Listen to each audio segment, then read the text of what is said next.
Hello there. You'll have to forgive me for the contour of the video. My phone is uh, acting up, but we're going to get it together. I promise you we will. But it is a pleasure, of course, to come before you. Okay, let's get things straight. Here we go. And I would like to say welcome to the Darth Vader Unlimited live stream. And as I said in the description, we're going to be offering some different awards. You know, I usually kind of go with the flow.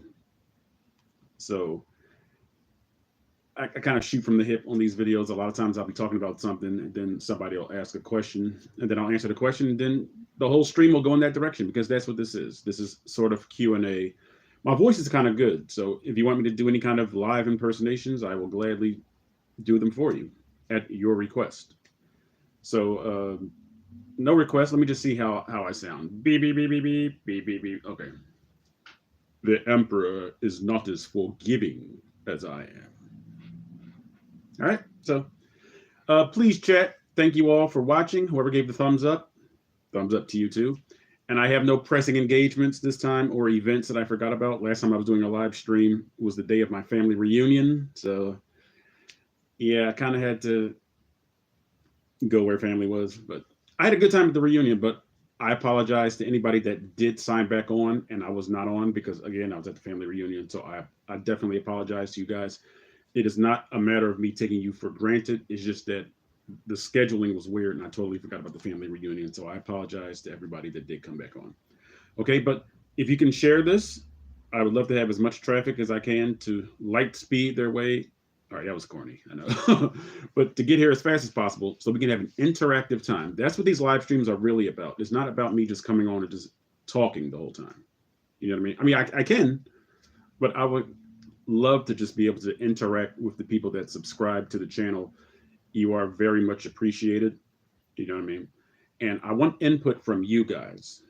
Okay.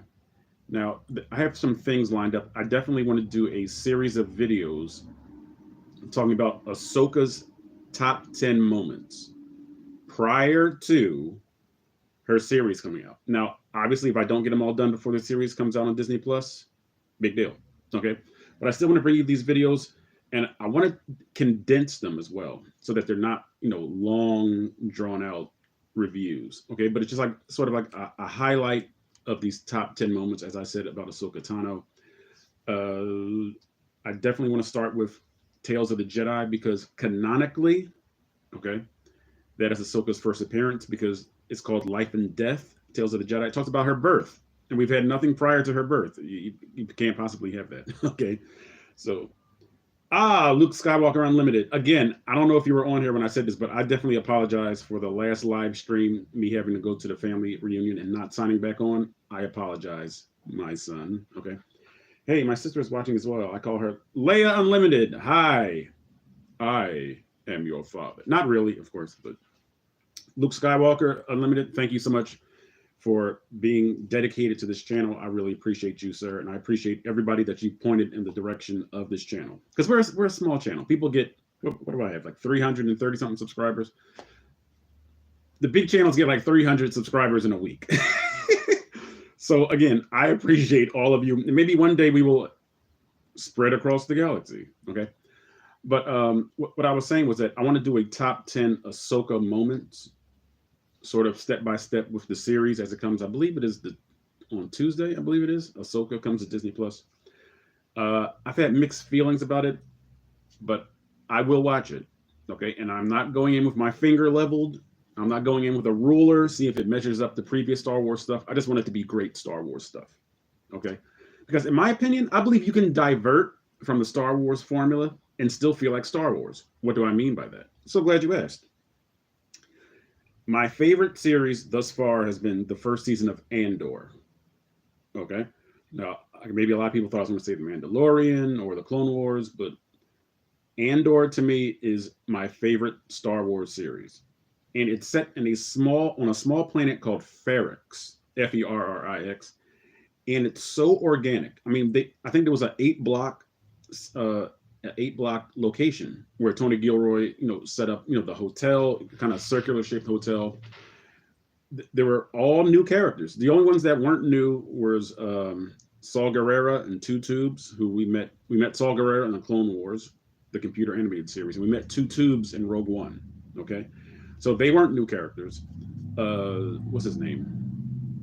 Colonel Yularen is not a new character, but this was his first time being cast in a live action series. We saw Colonel Yularen as Admiral Yularen in the Clone Wars, and we saw him become Colonel Yularen in Star Wars Rebels. All right. And there is an actor who was credited with being Colonel Yularen in Star Wars A New Hope when Darth Vader chokes Admiral Mahdi, when he was spouting off at Vader for some reason. And the guy next to him that looks like Albert Einstein, that's actually canonically Colonel Yularen. So we have 3 characters that you want to call, I guess, legacy characters that were created, by original. Well, Two Tubes wasn't created by George Lucas, but Saul Guerrera and Yularen were. So there were only 3 established characters in the series. We only saw Colonel Yularen once. We saw Saul Guerrera and Two Tubes twice. So this really focused on the Andor character. And if you want to look at it in a different way, it might not necessarily just be Cassian that the Andor series is named after, because you saw the funeral for his mother, which really was very emotional, very hard hitting. They showed stormtroopers actually hitting their targets.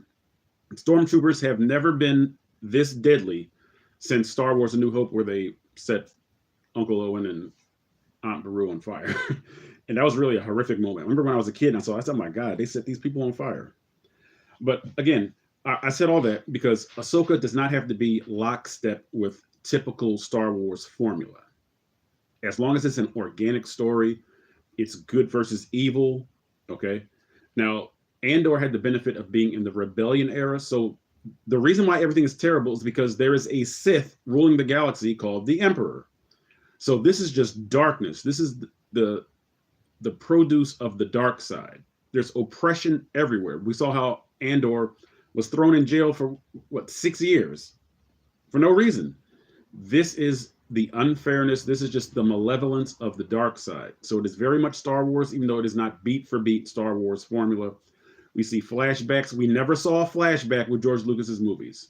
George Lucas always had the story moving forward.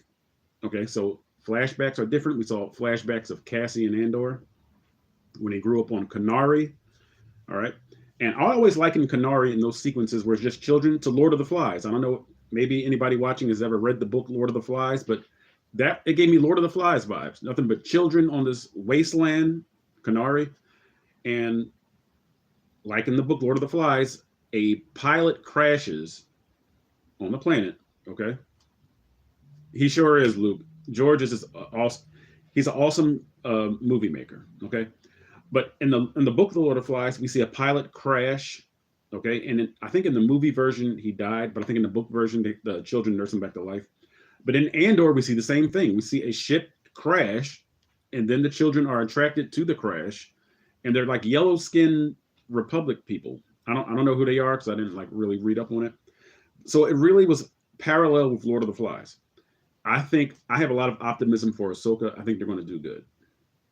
I really hope, A New Hope, but anyway, I really hope that they do the Ahsoka character justice without trying to totally, what's the word I'm looking for? Without trying to completely overhaul the original Heir to the Empire story. I do not believe that people will be a fan of that. So I hope they sort of maybe just divert it a little bit so that the events of the Heir to the Empire trilogy is 3 books.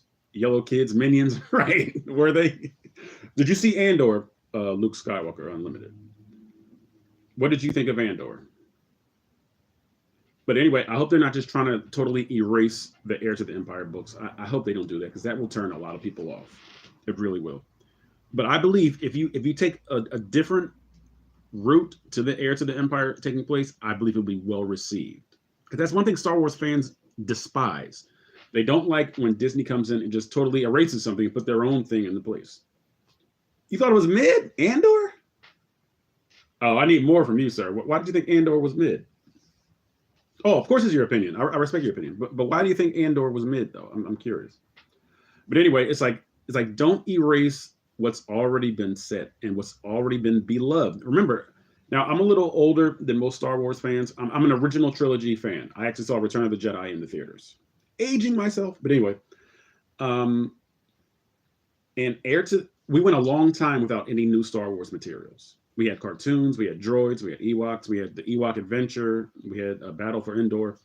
But as far as live action goes, we had nothing for years. So when Heir to the Empire came out by Timothy Zahn, it was a bestseller and it was a very beloved piece of Star Wars lore and literature. It would not be wise. You are unwise. But anyway, it would be very unwise to try to undo those events. I just do not think that would be smart. Okay. So again, I said all that to say this, that Ahsoka does not have to be lockstep with, the Star Wars beats. As long as it's an organic story, you can introduce new characters, which it looks like they've done from the trailer. They're like two, I guess, gray Jedi with Balon, somebody, and the other young lady that comes on a bridge, and But we do not need a Mara Jade cameo, even though I would love to see one. I would love to see Mara Jade. But anyway, like I said, the action makes it great and awesome. So is the story. So is the story that's mid, and other than Cassian Andor, some of the characters I find hard to like. I totally agree with that. I'm trying to think which characters. Okay, right. I think they were written that way on purpose. A lot of the characters, for instance, most of the people on Ferrix is a working town, so there aren't a lot of people to be, to empathize with. It's like, okay, this guy goes to work all day. You see him with the gloves and stuff. I just love really the organic, like, culture of Ferrix. That's one thing that really stands out to me, Luke. But anyway, to answer your question, not to answer your question, you just gave an opinion, and I'm giving an opinion too about characters that are hard to like. It's just these are like basically minors. I don't think they go underground, but they're like deconstructing like I think was it a Star Destroyer or a Republic cruiser. So they're not like overly sensitive. They're not like very likable because they do hard work for the rest of their lives and they die. Remember in the Rick's Road where what's her name? When Marva Carassi Andor was giving like her post mortem, basically giving her own eulogy. She's basically said like, I've been coming here to Fountain Square. She's gone to Rick's Road with her sister since she was 6 or 7. She died at like 70. So these people, they're born, they work hard, and they die. That's the culture of Ferrix. So not a lot of like wishy-washy people. It's like, I'm here to work, then I'm gonna die. Then my children will be born, they'll work, they'll die. So, but as I was saying, I don't know if you were on here when I said this, Luke, but Andor really shows, without directly throwing it in our face, that this is the dark side. This is the substance of the dark side. We see a galaxy in turmoil. We see people turning on each other because of the stormtroopers, because of the Imperial presence is terrible. Life sucks. I think, was that a movie, Mel Brooks, or that Life Stinks? But anyway, life sucks in this galaxy. People are turning on one another. There was the guy, Nurchi, I think it was, the black dude, heavyset, that Andor owed money. I mean, Andor himself wasn't very likable. People even said that in Rogue One. Like, Andor's not a very likable character. And he's not. He's sort of like, do I want to say a mercenary? But we see how he was looking for his sister on Morlana 1 at the very beginning of the series. He like shoots, he kills the 2 cops. Now, the 2 cops did try to shake him down, but he blew the guy's face off, the second guy. So these really aren't nice, likable characters. And I truly agree with that. But I think that adds to the essence of the story. Okay. So again, I'm not trying to talk you out of it. I'm not trying to make you go rewatch it. That's your opinion. I'm giving my opinion. Stormtroopers are scary, even though they can't shoot. but in the finale, they were murking people. And that's just American slang for killing. They were really murking people, and they became a threat again in Andor. And to be totally honest, Luke, Andor is like a Han Solo, but a little worse. Definitely. And as I was saying, like nobody's prospering in this galaxy. And I really love the way that Andor focuses on that. these are not prosperous people. Now, and I'm sorry, I know this isn't supposed to be an and or dive, but as I said, we go with the flow here on these live streams. But Marva said we kept the trade lanes open. She said, and they left us alone, talking about the empire. So they basically went about their everyday business. And then it said, but then they came back, talking about the empire. And she said, and they're not going anywhere. So she says that she was sort of lulled to sleep because they were going. So she's like, oh, yeah, we're good. And then she says, but we were sleeping. You know what I mean? And it's like, it says something reaching like rust, like the empire. Like I can't overstate it enough.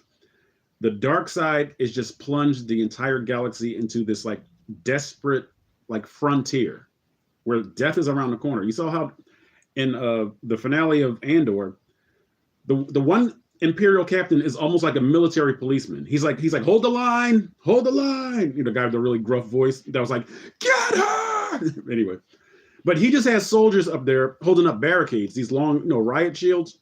They're not even on the offensive. They're basically just like military policemen. They're like stopping the crowd because the crowd is like rioting now. So they're just riot control. Now, when they try to break through the shield, they like tase people, then they would arrest them. So, I mean, but then when the other captain, I think he got punched in the face by the big guy. He like crawled back in and he's like, open fire. Like that is a scumbag Imperial. He's like telling stormtroopers, just shoot everybody. But like I said, the other guy was just like a military policeman. He was basically just like kind of doing his job. But that's just to show the desperation of the galaxy because of the dark side. Okay. I said all that just so I can prove to everybody watching that I interact with my audience, especially Luke Skywalker Unlimited. Thank you so much, sir, for being on here.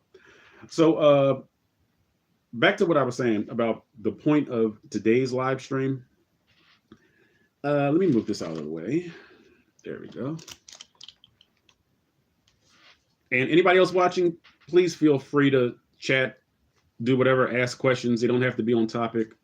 Because I want this to just be a back and forth, an exchange, a transaction. I am altering the deal. No, I'm kidding. But anyway, we're going to talk about something that I hope is entertaining, something that I hope is fun, something that I hope will be a hot button topic for all of us to discuss, but random movie awards for all 11 Star Wars movies. Which ones am I talking about? Every live action movie that we've had so far. So that's 3 trilogies, 2 standalone films. I'll run down the list for you. Star Wars, The Empire Strikes Back, Return of the Jedi, The Phantom Menace, Attack of the Clones, Revenge of the Sith, one of my favorite Star Wars movies, Revenge of the Sith. Revenge of the Sith, 2005. So then we go to the sequel trilogy. Thank you. Let's do it. We are. The Force Awakens. Okay, The Force Awakens and then Rogue One, because that came out before The Last Jedi. So Rogue One, then The Last Jedi, then Solo, I believe, and then The Rise of Skywalker. So 11 movies. We are going to fairly give out awards, okay, and have discussions. We can go back and forth. Let me see if I can alter this a little bit. Oh, well. Like I said, my primary camera is sort of on the fritz, so pardon the kind of condensed box in the middle of your screen. I love Revenge of the Sith, so many duels, and I was born. Oh, you were born in 2005. That's cool. Revenge of the Sith. Let me say this right now, and this might lead to an argument immediately, but it's an argument of love. We both love Star Wars, so if we have different views, it's because we both love this material, okay? Revenge of the Sith is one of my favorite Star Wars movies, okay? Story-wise, it is one of the stupidest. I'll let that sink in. Story-wise, Revenge of the Sith is one of the stupidest Star Wars movies. I'm just looking to see if my subscription account drops just after I made that statement. Okay, no, it didn't. But I'm just being honest here. I was in the theater watching it, Luke. But anyway, I was in the theater watching it, and I was like, did we really do this? Love the movie. Don't get me wrong. Love the movie, but for story points, one of the stupidest movies. I will begin. I was going to save this for something else, but since we're on the live stream talking about it, I'm going to go full. Right, action is great. That's just my opinion. The action is superb. To me, there was so much. Let me start with overkill. Overkill isn't stupid. Overkill is just overkill. The fact that Anakin Skywalker chopped off both of Count Dooku's hands and then felt the need to behead him was overkill. I'm sorry. I remember watching it. I was like, oh man, he cut both his hands off. I was like, okay. And then I was like, wait. I was like, why is Anakin tempted to behead a literally defenseless man on his knees? It's not like he was saying, his hands were cut off. Battle droids, come to the main chamber or the observation deck. Come to the main chamber and kill the Jedi. And if the droids were coming, like shooting at the unconscious Obi-Wan, maybe cutting his head off would make sense. But I'm like, wait a minute. I was like, this is overkill. This is unnecessary. Let me throw this in there. If we would not have seen, okay, let's go here. Let's say Anakin did cut his head off. I don't think we should have seen that. I don't think that should have been on camera. I think that we should have seen Anakin carrying unconscious Obi-Wan and rescuing Palpatine going down the elevator shaft. And I believe later on, it would have made a whole lot much more sense if somebody would have investigated the crash ship, because it's called the Invisible Hand, half of it broke off. If they would have salvaged where he fought Dooku, and they would have discovered oh my God, Master Yoda, Master Windu, you'll never believe what happened. Yoda or Mace were like, what? We found Count Dooku's body. Anakin said it was destroyed on the ship, but we found his body. They're like, okay, bring him to us. They're like, his head and his hands were cut off. Then they would immediately know, yo, Anakin is insane. If that would have been a mystery, I think that would have been so much more potent. You know what I mean? So to me, that's not stupid. It's just overkill to me. Second point of overkill. I thought this when I first saw the movie, so I'm not kind of just trashing it afterwards. Anakin getting both his arms and legs chopped off. No, I'm sorry.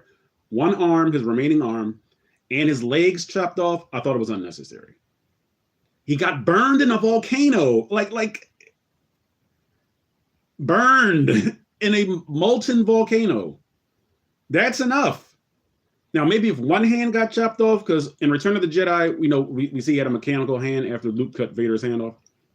But when you're a burn victim, your limbs can become gangrenous. So they didn't have to be his legs and arms chopped. I thought that was overkill as well. I did. And the surgery scene, he's just laying on a slab and they're just applying things to his legs. So when I saw it, I was like, wait a minute. I was like, why does he even have a breathing apparatus when they did no surgery on his chest? Now, if you've read the novel Dark Lord, The Rise of Darth Vader by James Luceno, I think his name is, they really go into detail about how they had to do an emergency trephination, in his head. That's where you see that big scar. Basically, that's where they cut a hole out of your skull and try to oxygenate your brain. If we would have seen some of that without being too graphic, or see them operating on his lungs and inserting all these tubes in his chest, I think that would have made for a better movie. And again, as I said, I love Revenge of the Sith, but the overkill of his legs and arms being chopped off, I don't think that was this. And then fell into a volcano. Come on, man.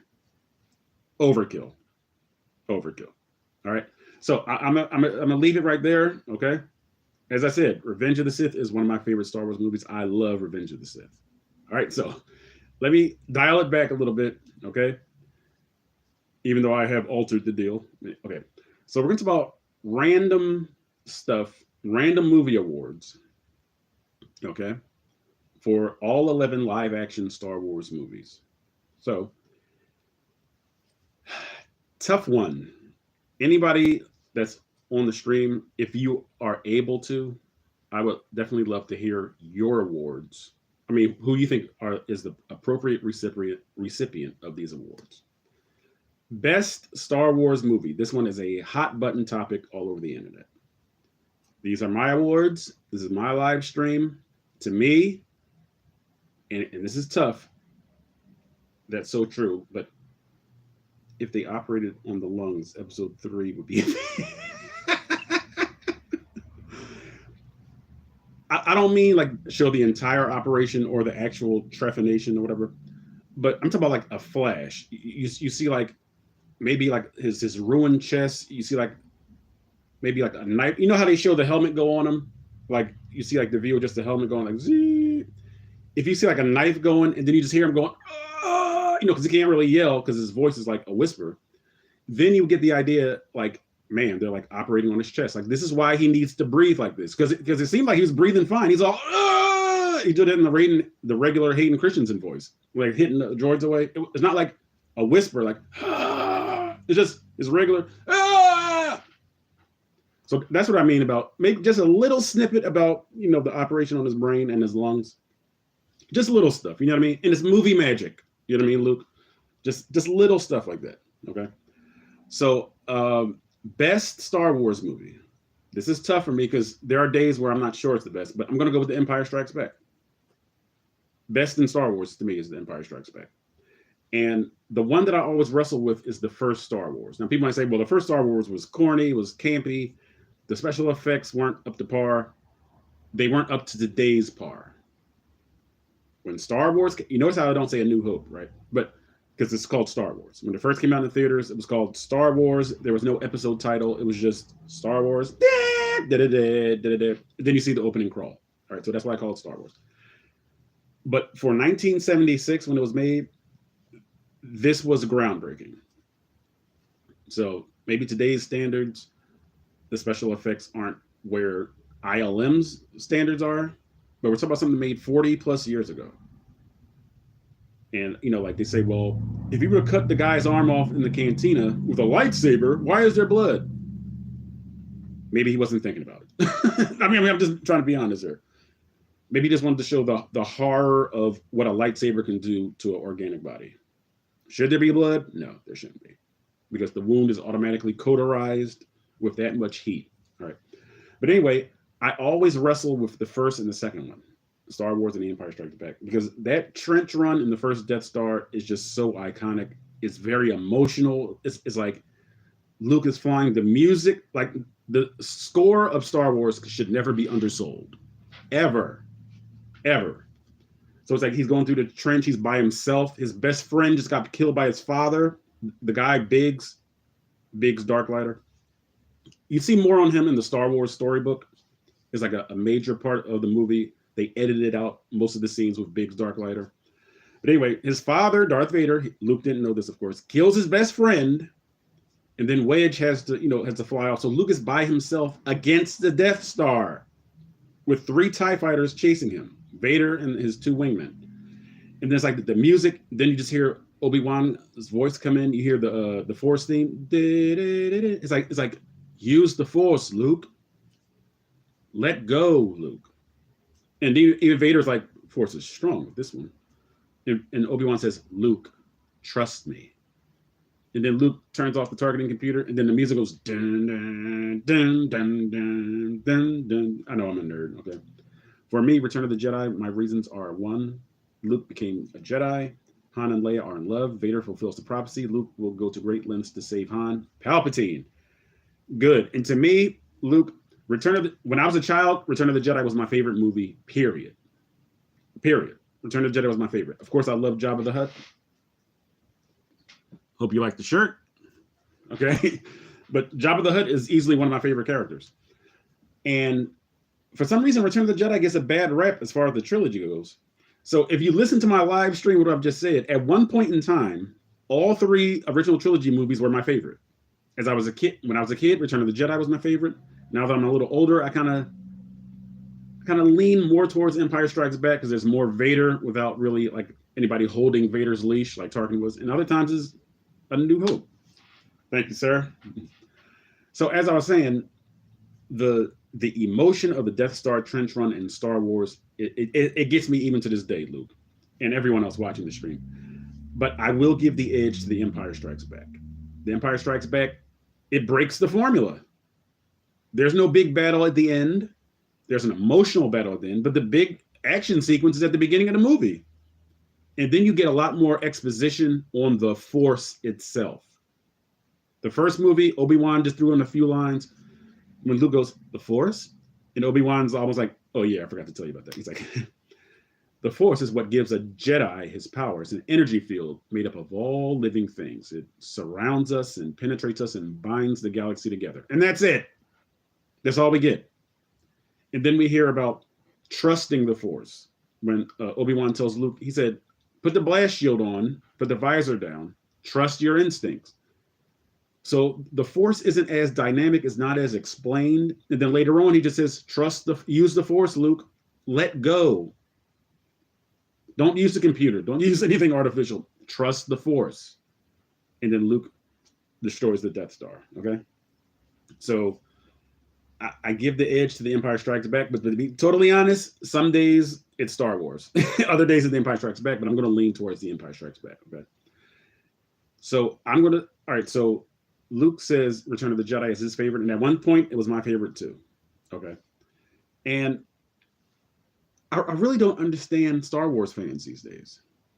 Like, they give the Ewoks like a bad rap. When I was 6 years old, and I was a little kid, okay, George Lucas has said that Star Wars is for 12-year-olds, I think. The Ewoks did not put a bad spin on the movie to me. Like, George Lucas knows how to make movies. He already had a dark movie with Empire Strikes Back. Star Wars is very dark too. Han shoots a Rodian in cold blood. Obi-Wan chops off Ponda Baba's arm. Aunt Beru and Uncle Owen are barbecued, and you see their charred remains. A planet is destroyed. The first two Star Wars are dark movies. I do not begrudge George Lucas for inserting the Ewoks. Now, he did say that he feels like he kind of sold out because he did it for the toys. George did a great job to me. Would it have been more action-packed if they were on Kashyyyk, the Wookiee home planet? As I heard, I don't know if that's true or not, that the Death Star command center was supposed to be on. They were supposed to be fighting alongside Wookiees. That would have been a little more action-packed. But Ewoks doing it is more ironic that these short, little, furry, fuzzy teddy bears helped bring about the end of the Galactic Empire. It works to me. The Ewoks work for me. Okay. So Luke says Return of the Jedi. I'm going to say Empire Strikes Back, though on any given Sunday, it could be Star Wars. Okay. So let's go to the next random topic. And this one might cause a little controversy. Not because I want to be controversial, but because I just have an opinion. The best shot, when I say best shot, as far as the cinematography, the camera work, to me, the best shot Star Wars movie is The Last Jedi. The best shot Star Wars movie. To me, the Ewoks get a bad name, I think, because imagine building a strong, dark army and then being killed by teddy bears. And guess what, Luke? That's the irony of it. Imagine if you escaped, if you're an Imperial, you escaped, and you told that to the rest of the Imperial remnant. We were destroyed. The Death Star is gone. I think the Emperor died on the Death Star, and so did Darth Vader. We don't understand. The Superstar Destroyer crashed. It's all gone. By who? The rebels. They couldn't have done it by themselves because they were... No. Who else helped them? Some teddy bears. Come again, Captain? You know what I mean? So it's like, how can they really go back and tell the rest of the Imperial remnant? We got our butts kicked by Ted, you know, the movie Ted, and Teddy Ruxpin. You really can't go back and say that. So that's why the irony of that works so well. Again, it's not Wookiees, because Wookiees can just tear your arms off. So they would believe that. Like, oh man, Wookiees, man, no wonder we enslaved them. No, Ewoks did it. Who may or may not be cannibals. And they know how to blend into the forest. You saw that when, what was it, Luke, Han, Chewie, R2, and 3PO drop out of that trap, which Luke only got a glimpse of in the forest. He said, no, Chewie, wait, no. So they can get the jump on a Jedi. They got the jump on a Wookiee, a smuggler, 2 droids. And they were about to roast Han Solo. They had him on the little skewer. I mean, of course they didn't go through him. They were going to eat Han Solo as a tribute to C-3PO. So let's not count the Ewoks short. Pun intended, okay? So yeah, the Ewoks should not be getting a bad name. And you saw they had the heads of the armor of the stormtroopers. Maybe they cut their heads off. Just something to think about, all you Ewok haters out there. But anyway, so to me, as far as the cinematography goes and the visual shots, I'm going to say The Last Jedi, to me, is the best shot Star Wars movie. The Last Jedi is almost universally hated by everyone because of mainly just the treatment of Luke. But if you look at other stuff, it's not really not that bad of a movie. Call me crazy, even though most people call me Darth Vader Unlimited, but and I will back up what I'm saying.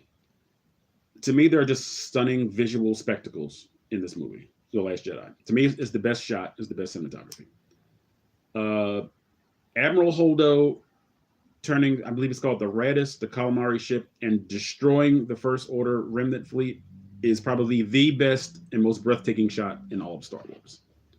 It's in space, okay? So they kind of divert from their usual formula of you hear stuff, but in space there's no sound because there's no pressure, there's no air pressure. So there's no sound. You just see it like a light beam go through these ships. I think it's I think it's the best visual in the history of Star Wars, cinematography wise. The Battle of Crate. Now, initially in the trailers, I was like, so they're on another snow planet with walkers. I don't have a problem with them having walkers and all. But then when the one guy, like, he says, wait, this is salt. And the guy next to him is actually Gareth Edwards, who directed Rogue One.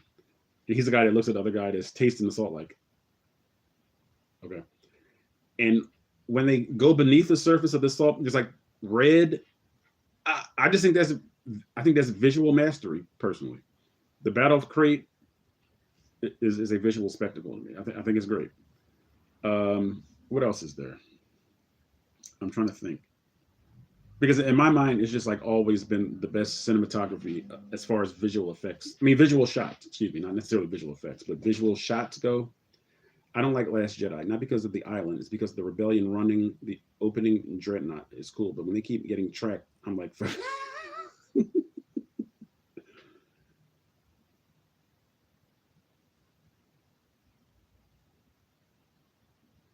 right. And that's a very it's a lot of stuff not to like about the Last Jedi. Okay, it's a lot of stuff. And a lot of people try to say, well, in Rogue One, remember they said one of the projects was hyperspace tracking? Baloney. I think the Last Jedi was probably filmed without that knowledge. And if you think about it, if you have all these ships, why would you chase them? And they have low fuel. Why don't you just send one or two star destroyers to cut them off and just obliterate them? Anyway, and that's, to be honest with you, that's more of a Battlestar Galactica sequence of like fuel and all this other stuff.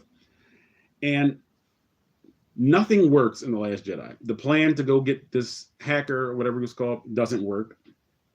The plan to go aboard the Supremacy, which was like the boomerang shaped superstar destroyer, and I think DJ, Finn, BB-8, and Rose were supposed to do something, and that plan is dashed.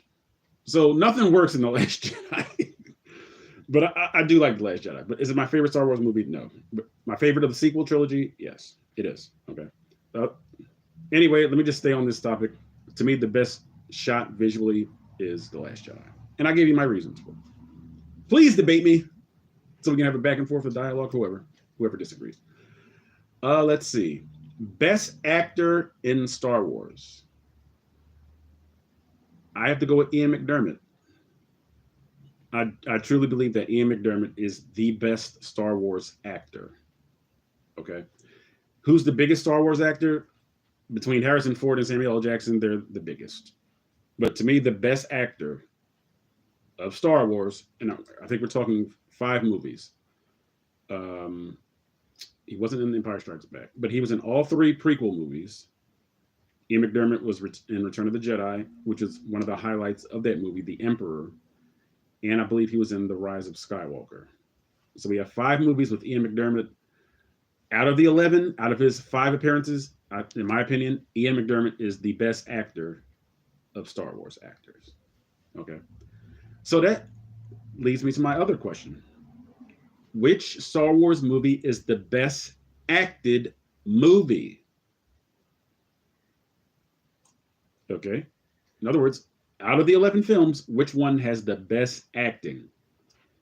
Now, if you watch any of George Lucas's movies, he's not really an acting director. He's more of an action adventure director. So there are a lot of just cringy lines. But I was gonna go to this Tachi station and pick up some power converter. Not that bad to me. There's Leia's scene with Han in Return of the Jedi. I can't tell you.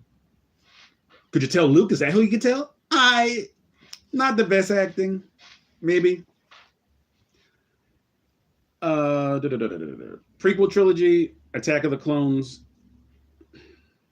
A lot of cringy acting in Attack of the Clones between Hayden Christensen and Natalie Portman. Do I blame Hayden for that? No, because you have a director. The director, George Lucas, should have said, cut Hayden. Let's not say it like that. Let's say it like this. And George Lucas wouldn't even have to do that. A lot of movies have multiple directors for different units. So a lot of times a movie can be shot in different sets with different directors. Like James Gunn, I think he did the Wakanda scenes in Infinity War. James Gunn, who's now taking over DC. So the Russo brothers didn't direct every single sequence of Infinity War. And I think the same thing goes for Star Wars. But any director should have said, Hayden, no. And of course, since we're talking about acting, there was Samuel L. Jackson's line that everybody thinks was terrible, which I was like, all right. The oppression of the Sith will never return. For some reason, I hear a lot of stuff about that. Even George Lucas was like, yeah, that line could have been delivered a little better. So I'm really just spitballing. I'm trying to think, what is the best acted Star Wars movie? Which Star Wars movie has the best acting? That's a tough one because I think the sequel trilogy had better classical actors with John Boyega, Daisy Ridley, Oscar Isaac. What's his name? Adam Driver, who's really coming into his own. Darth Maul and Liam Neeson and Jar Jar were good actors. Liam Neeson is a great actor, of course. Ray Park is a stuntman that played Darth Maul, and they didn't even like his voice, so they had Peter Serafinowicz, who played in what was he in? He was in the first Guardians of the Galaxy movie. I don't think that name is really well known to a lot of American audiences, but his name was Peter Serafinowicz. He did Darth Maul's voice. At last, we will reveal ourselves to the Jedi. At last, we will have revenge. That's Peter Serafinowicz. But we mostly know Sam Witwer to voice Darth Maul now. And Jar Jar Binks was played by Ahmed Best. And Ahmed Best has gotten so much unnecessary backlash. As an actor, listen to this. This man is pretending to be somebody, and people are sending him death threats. How childish are you? I didn't like the way you portrayed that actor. You should die. Really? But yeah, The Phantom Menace, not great acting by Jake Lloyd, who played young Anakin Skywalker. But Mom, I love it. It's like, what? I'm still trying to think. What is the best? Okay, so I'll ask you, Luke. What do you think is the best acted Star Wars movie? Because I'm sort of at a crossroads between like The Force Awakens, yes, the acting in The Force Awakens, and did you see what I said about Snoke, by the way? Let's see, what did you say about Snoke? I don't think I saw it. I don't like the last. Okay, Darth Maul and Liam Neeson and Jar Jar are good actors. I don't like Last Jedi, not because of the island, it's because of the rebellion running the operation. Dreadnought is cool, but when they keep getting tracked, I'm like, for effect's sake. Ewoks get a bet. I didn't see what you said about Snoke. Wait a minute. Let me see.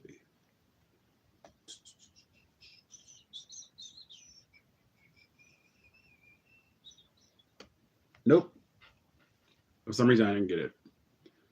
But send it again, my son, and and tell your sister. But anyway, but let's talk about Snoke.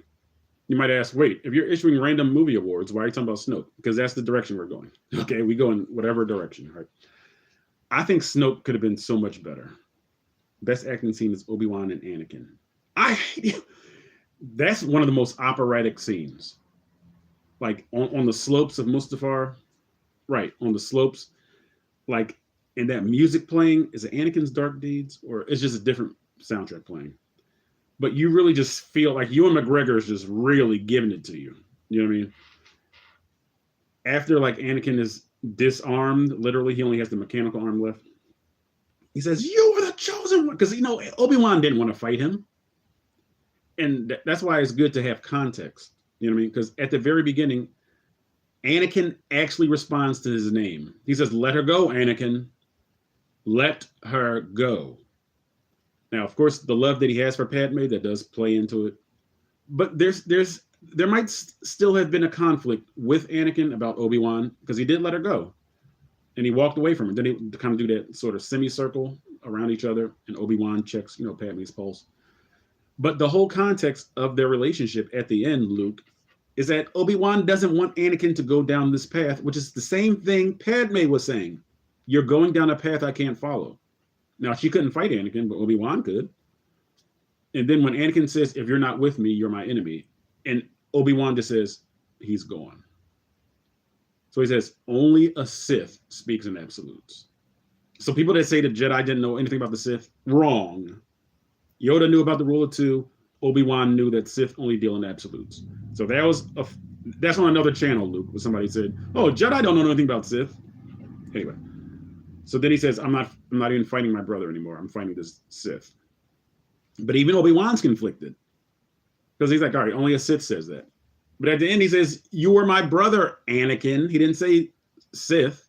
He didn't say Darth Vader. Because I think Yoda and Obi-Wan knew his name was Darth Vader because after the slaughter at the Jedi Temple, there's like a video surveillance of him going back to the Emperor. And I think the Emperor said something along the lines of, well done, Lord Vader, or something like that. I'm not sure about that. I have to recheck that. But yeah, that's easily one of the most emotional scenes. Is like, you're with Obi-Wan too. You're like, man. And to be honest, Obi-Wan should have just killed him. Like, I don't know if I could stand to see about somebody burn alive helplessly. I would have said, you know what? It's for the good of the galaxy. But the Force is mysterious. If he would have killed him there, he wouldn't have been alive to, I guess, I don't want to say reincarnate, but Anakin Skywalker kills the Emperor. Not Darth Vader, but Anakin Skywalker. Because had Darth Vader done the deed, Darth Vader would have kept holding on to that hate, because that's the only thing keeping him alive is hate, even though he has all the machine parts that don't really work that well. But then he says, I don't need this hate anymore, so now I can die. Because if you think about it, would electrical bolts hurt or do more damage than falling in lava? I don't know. I've never been struck by lightning, praise God. But he doesn't need to hold on to hate anymore. He's like, I saved my son. That's the one thing I love. As I said, I just go with the flow. Sorry about that. Let me stay on track. But I totally agree with you, Luke. That's one of the most operatic scenes in Star Wars. But as a full movie, and I didn't write the questions down on purpose because I wanted to intentionally, talk about these things on the fly. And don't forget to repost your comment about Snoke because I didn't get it. Okay. But I'm gonna say The Force Awakens is the best acted Star Wars movie. As far as acting goes. I'm gonna go with The Force Awakens. All right. And I'm not married to that pick, but that's just the one I'm going with right here. But since you bring up Snoke, Luke Skywalker, I believe that the most tempting that the dark side has ever been was in the scene in The Last Jedi, the movie that I know a lot of people don't like, where Snoke is really just tempting Kylo Ren to be in the dark side. He comes in his mask and Snoke's like, take that ridiculous thing off.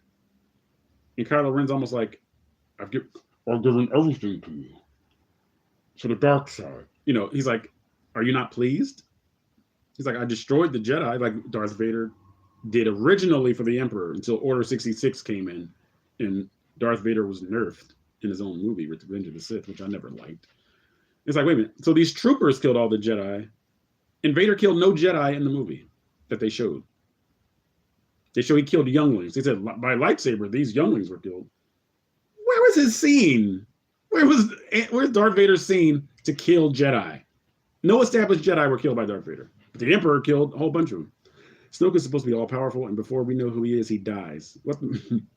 He dies, no fight at all. Very disappointing, yes. Very disappointing. We don't see what Snoke can do. All we see is that he can use a little bit of Force lightning. He can make you go in a circle with the Force. Less Mary suing by Rey in The Last Jedi because she's no match for Snoke whatsoever. And her and Kylo Ren are kind of on an even keel, like when they're like pulling the lightsaber towards each other, even though she just bullied it out of his hand in The Force Awakens, which doesn't make any sense. Sorry, gotta go. Oh, Luke, so glad you were on, sir. It's always a pleasure having dialogue with you. We might do this again. Pay heed to the community tab. If I go on live again next Saturday, it'll be on the community tab. Peace, and thank you for participating. But anyway, Snoke really makes the dark side more alluring because Kylo Ren really wants to be like seen as the Darth Vader of the Star Wars universe in the Resistance era. So Snoke is really just like winding him up. He's like, "You're just, Vader." He said, "You're just a child in a mask." And Kylo leaves. He's like in the elevator, like he like breaks the helmet that looks like Vader's, and then he's like, "All right, I'm gonna prove to Snoke that I'm really on the dark side." Because Snoke says you were conflicted, you lost a lightsaber battle to a girl that never even held a lightsaber. He said, "You failed." All right. So even though I do like that scene from The Last Jedi, I'm gonna say that The Force Awakens is the best acted Star Wars movie. All right. If you have another idea, put it in the comment section. All right. Let's see. What is the best special effect shot in the 11 Star Wars movies? Now, I've only seen Solo twice, so the Kessel Run is definitely one of my favorite visual effect shots of the Star Wars saga. There's also the Emperor, the clone of the Emperor, whoever he was, like destroying the ships in The Rise of Skywalker. That was a great visual effect shot. I'm trying to think, what is the best visual effects shot of Star Wars? That's a tough one. And again, I didn't write any of these questions down because I wanted my answers to be more organic so we can have more of a discussion. Okay. Best visual effects shot.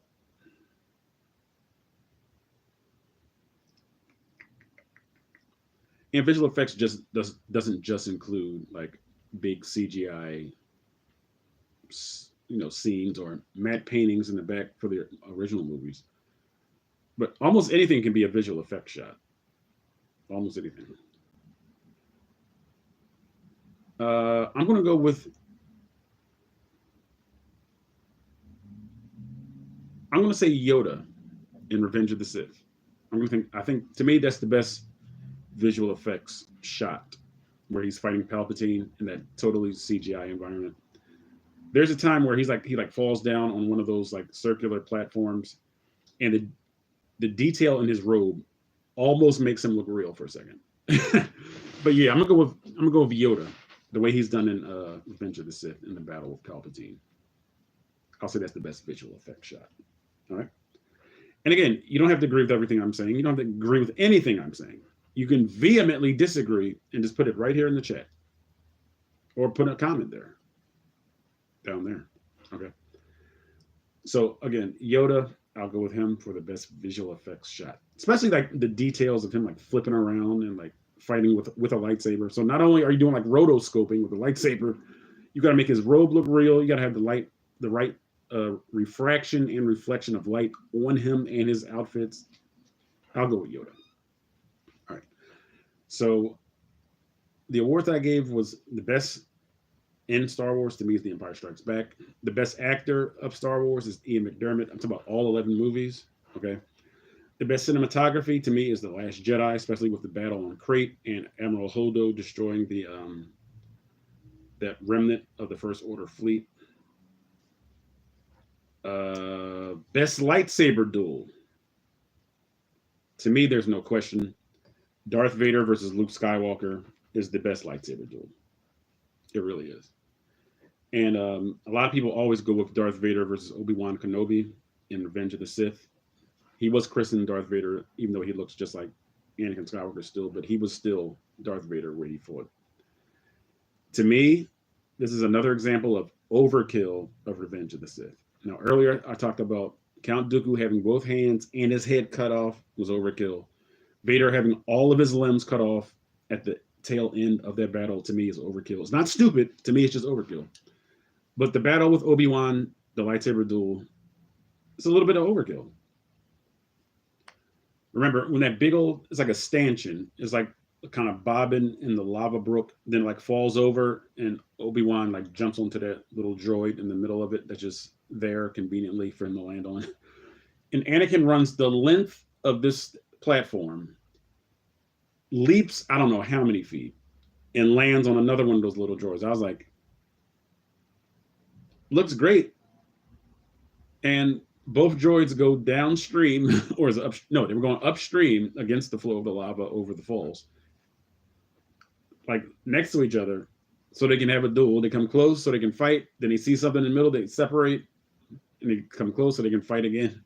Then they both land on a singular platform. They're like at the edge fighting. Obviously, they can't walk, so they're just standing still, just doing like broad strokes. Then Obi-Wan jumps off onto the bank. Then he says, "It's over, Anakin. I have the high ground." How can you have high ground against Anakin when he just made this long dash down the length of a platform and jumps for God knows how long onto the little droid? Why couldn't he totally overshoot that bank and then come down and fight Obi-Wan? Inconsistency because of the overkill.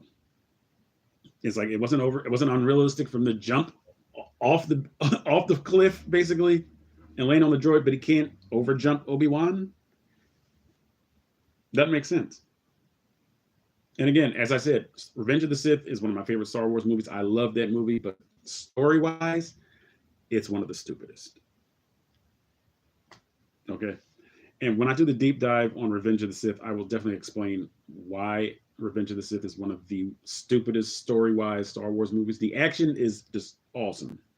The movie itself is just terrific. But some of these story points are just banta poodoo to me.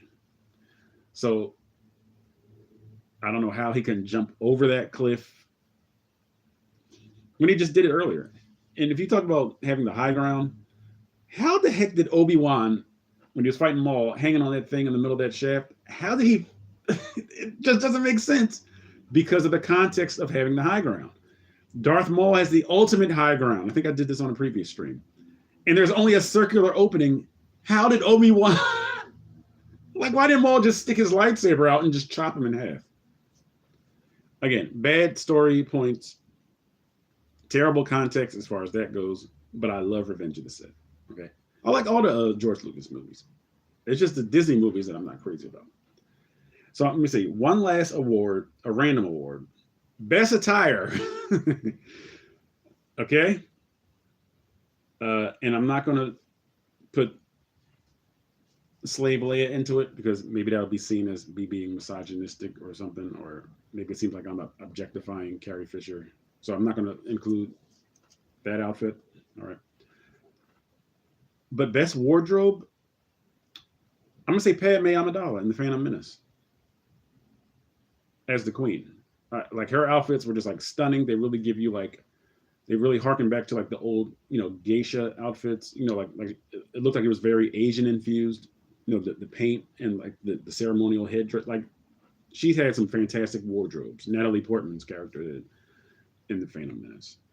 So as you can see, I love the original trilogy, but I am not completely biased in every facet because most of the awards went to the sequel trilogy and the prequel trilogy. So see, I'm not an apologist. I'm not a stan for the originals. I'm fair. So all you original trilogy fans, all you prequel trilogy fans that, give the sequel trilogy a lot of dirt, you have to have the same energy, as we say here in the United States. Keep the same energy when you see things that are not right in the movies that you like. That's basically what Sith and We the Prequels are about. It's me keeping the same energy. It's like these are things that I thought were stupid in the movies that I like. I specifically say that about the Star Wars films that I like, love even. We the Prequels talks about how the original trilogy has been altered because of bad, inconsistent story points from the prequels. I love the prequels too. But I'm keeping the same energy with Sith, stupidity, I totally hate it, and with the prequels. I'm so glad you all joined me for this live stream on this Saturday. I hope you guys enjoy your Saturdays, okay? Enjoy your weekends. Thankfully, I didn't have to work. It's a beautiful day here in Philadelphia, in Pennsylvania, the United States of America. And I'm grateful. I love Star Wars. I hope that this Ahsoka series really delivers. I hope they don't try to bypass the original Heirs of the Empire story points or the elements or try to change any of the characters. May the Force be with you. And the Force will be with you always.